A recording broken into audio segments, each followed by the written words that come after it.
Di CPNS 2024 akan ada lebih dari 2 juta formasi, dan kalian wajib jadi salah satu bagiannya. Nah, caranya itu adalah dengan mempersiapkan diri sebaik mungkin, mempelajari soal-soal seperti yang ada di video ini. Yuk tonton videonya!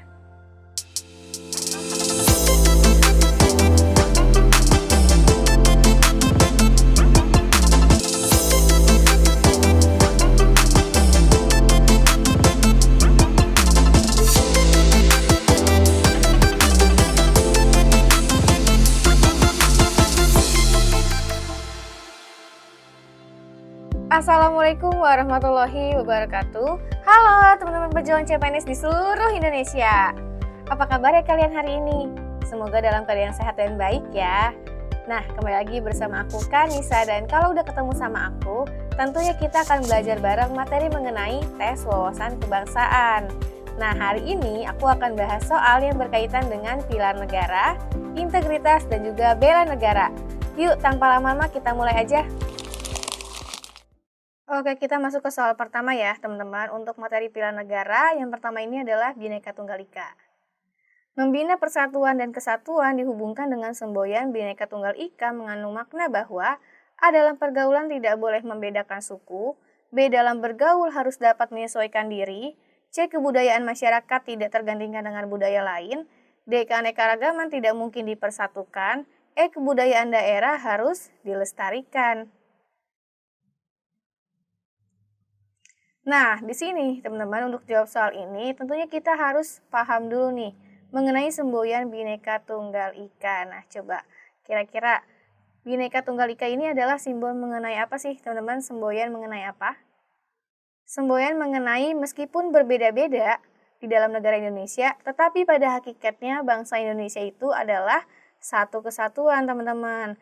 Nah, jadi semboyan Bhinneka Tunggal Ika ini yang ada di dalam Kitab Sutasoma karangan Empu Tantular digunakan untuk menggambarkan persatuan dan kesatuan bangsa dan negara kesatuan Republik Indonesia, teman-teman. Di mana NKRI ini kan terdiri atas berbagai macam suku, kemudian bahasa daerah, budaya daerah, agama, ras, dan lain sebagainya, teman-teman.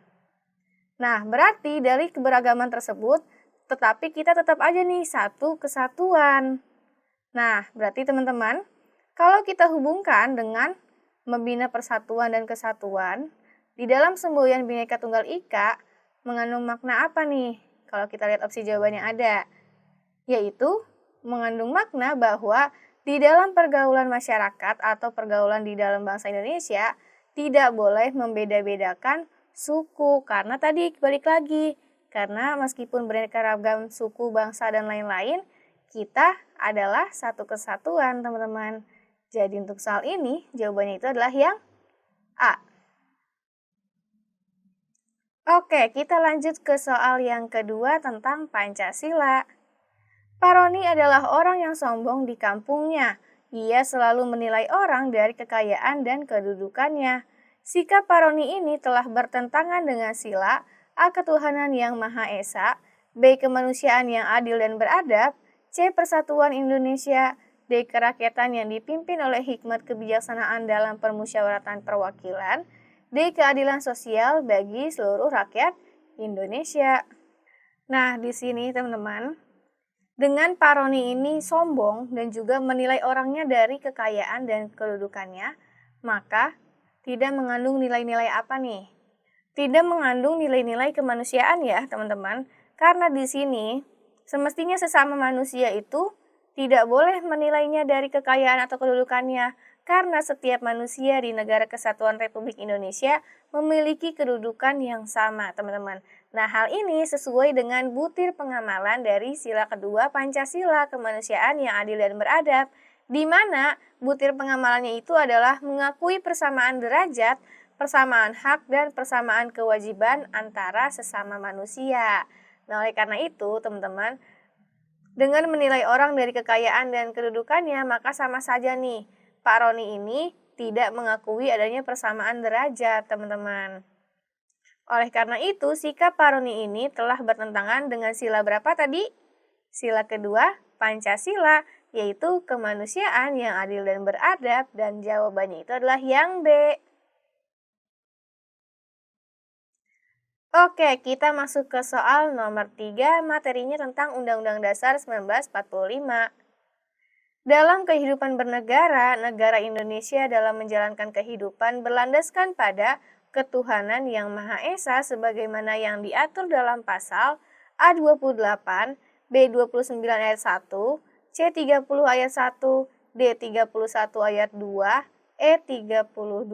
Nah, di sini teman-teman, mengenai implementasi dari pasal-pasal di dalam Undang-Undang Dasar 1945. Nah, berarti kalian harus memahami nih pasal-pasal yang ada di dalam Undang-Undang Dasar 1945. Kalau di soal ini adalah mengenai kehidupan negara Indonesia yang berlandaskan pada ketuhanan yang Maha Esa. Nah, ketuhanan yang Maha Esa ini adalah apa nih? Adalah salah satu sila kan ya, teman-teman, di dalam Pancasila, yaitu sila yang pertama.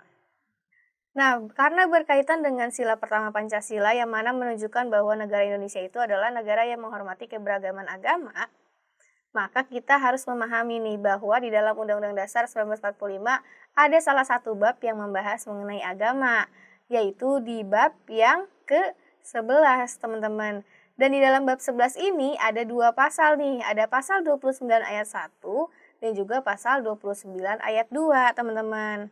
Nah, berarti kata kuncinya itu adalah tadi nih, di pasal 29. Nah, kalau kita lihat dari opsi jawabannya ada, yang menjelaskan pasal 29 itu adalah yang opsi B nih, pasal 29 ayat 1. Dan ini adalah jawabannya, teman-teman. Karena isi dari pasal 29 ayat 1 itu adalah negara berdasar atas ketuhanan yang Maha Esa. Jadi udah jelas ya, jawabannya itu adalah yang B nih. Nah, kalian harus ingat, kalau pasal 28 itu adalah keseluruhannya pasal 28 membahas mengenai hak bagi warga negara. Kemudian di pasal 30 ayat 1 itu membahas mengenai usaha pertahanan dan keamanan negara. Jadi yang C ini adalah pasal tentang bela negara. Kemudian di pasal 31 ayat 2, teman-teman, ini termasuk ke dalam bab kependidikan dan kebudayaan, di mana mengatur mengenai kewajiban bagi warga negara untuk mengikuti pendidikan dasar dan pemerintah ini wajib memberikan pembiayaannya. Kemudian di pasal 32, teman-teman, ini juga masih berkaitan dengan pendidikan dan kebudayaan, tapi membahas mengenai kebudayaan nasional. Nah, jadi udah jelas ya, teman-teman, mengenai tadi nih, ketuhanan yang Maha Esa, berarti berkaitan dengan keagamaan, diaturnya di dalam bab ke-11, yaitu ada pasal 29 ayat 1 dan ayat 2, dan yang membahas mengenai kehidupan negara Indonesia berdasarkan pada ketuhanan yang Maha Esa itu adalah pasal 29 ayat 1-nya. Tapi sebentar dulu, teman-teman. Sebelum aku lanjutin ke soal berikutnya, aku meminta tolong ke kalian dulu nih untuk bantu channel ini agar terus berkembang dengan cara klik like video ini, kemudian subscribe dan jangan lupa nyalain notifikasi ya, karena kita bakal ketemu setiap hari. Gak cuma sama aku, tapi ada mentor lainnya juga. Dan jangan lupa share video ini ke pejuang CPNS lainnya ya, teman-teman. Kalau udah, yuk kita masuk ke soal berikutnya. Oke, kita lanjutin ke soal nomor 4. Tadi kalau 3 soal pertama mengenai pilihan negara, kalau soal yang sekarang mengenai integritas. Pak Dika mendapatkan tugas dari kantornya untuk mengikuti pelatihan kepemimpinan di luar kota selama 3 hari. Akan tetapi di luar dugaan, pelatihan tersebut selesai lebih cepat dari jadwal yang sudah ditentukan, yakni selama 2 hari. Apabila Anda menjadi Pak Dika, maka apa yang akan Anda lakukan? A. Merahasiakan bahwa pelatihan selesai lebih cepat dan memanfaatkan waktu untuk bertemu teman. B. Segera pulang dan memilih berlibur bersama keluarga. C. Segera pulang dan memilih libur di rumah. D. Melaporkan ke kantor bahwa kegiatan sudah selesai dalam 2 hari dan menunggu arahan berikutnya. E. Menikmati sisa 1 hari untuk berjalan-jalan. Nah, di sini teman-teman. Ini adalah soal mengenai apa? Integritas. Integritas itu berkaitannya dengan kesesuaian antara apa yang dipikirkan, apa yang ada di hati kita dengan apa yang diucapkan, teman-teman. Nah, di sini nih, kita memposisikan diri sebagai Pak Dika menjadi salah satu karyawan dari suatu perusahaan di mana kita mendapatkan pelatihan kepemimpinan nih selama 3 hari, tapi ternyata di luar dugaan selesai lebih cepat yaitu 2 hari. Nah, kira-kira teman-teman, sikap mana nih yang perlu kita lakukan dan tentunya harus mengandung nilai-nilai integritas. 9 nilai integritas. Kalau kita lihat opsi jawabannya ada, teman-teman, yang harus kita lakukan itu adalah yang D nih, melaporkan ke kantor bahwa kegiatan sudah selesai dalam 2 hari dan menunggu arahan berikutnya. Nah, ini teman-teman menunjukkan sikap dari integritas, yaitu sikap kejujuran. Di mana kejujuran ini termasuk ke dalam nilai integritas yang inti, teman-teman. Arti dari nilai kejujuran ini adalah lurus hati, tidak berbohong, dan tidak curang. Nah, kalau kita lihat opsi lainnya, teman-teman merahasiakan. Kemudian segera pulang memilih berlibur, segera pulang memilih berlibur di rumah, atau menikmati sisa 1 hari. Nah, ini kan berarti menunjukkan ketidakjujuran ya, teman-teman, dan juga tindakan kecurangan. Jadi udah jelas banget ya, teman-teman.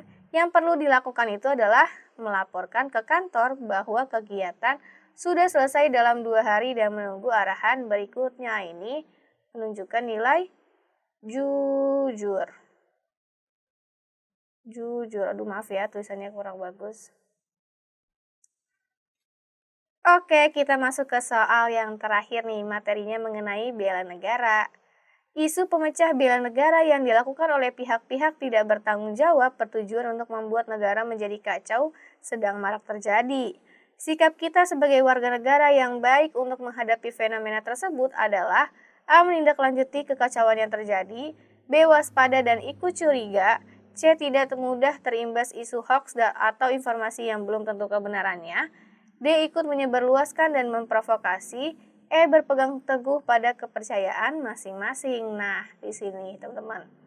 Ini adalah salah satu wujud dari upaya bela negara kita sebagai warga negara nih. Ketika muncul isu pemecah belah negara nih, teman-teman, yang belakangan ini marak terjadi ya, apa yang perlu kita lakukan untuk menghadapi fenomena ini, teman-teman? Dan tentunya intinya itu adalah apa? Membela negara, bukan justru makin memecah belah. Kita lihat ya, A. Menindaklanjuti kekacauan yang terjadi. Nah, menindaklanjuti berarti apa? Kita turut serta dalam kekacauannya. Berarti udah jelas salah ya, teman-teman. Kemudian waspada dan ikut curiga. Nah, ini kita memang perlu waspada, teman-teman. Dan juga sebenarnya tidak perlu curiga ya. Kita cukup waspada saja dengan isu pemecah belah negara. Jadi yang B ini juga masih kurang tepat. Kemudian yang C, tidak mudah terimbas isu hoax atau informasi yang belum tentu kebenarannya. Nah, ini teman-teman yang perlu kita lakukan sebagai warga negara nih, sebagai wujud bela negara juga. Kita tidak mudah terimbas isu hoax atau berita bohong atau informasi yang belum tentu kebenarannya. Salah satunya dengan apa nih? Dengan meng-cross-check berita yang ada atau berita yang kita dapat nih di internet, apakah itu adalah berita yang benar atau justru berita bohong atau hoax. Jadi jawabannya yang C ya, teman-teman. Kalau yang E, ikut menyebarluaskan dan memprovokasi, justru apa? Justru akan memperburuk isu pemecah belah negara tadi, teman-teman. Dan berpegang teguh pada kepercayaan masing-masing juga ini masih kurang tepat. Nah, teman-teman, jadi segitu dulu nih soal mengenai tes wawasan kebangsaan yang bisa aku sampaikan hari ini ke kalian, dan semoga dari soal-soal tersebut bisa membantu kalian untuk lebih memahami materi wawasan kebangsaan. Teman-teman, sebelum aku akhiri video ini, jangan lupa untuk like video ini, kemudian subscribe dan nyalain notifikasi, dan juga share video ini ya, teman-teman. Dan terakhir, aku mau ngucapin terima kasih karena kalian sudah menonton video ini. Kita ketemu lagi di bedah soal selanjutnya dan tentunya dengan soal dan materi yang lebih beragam. Dadah!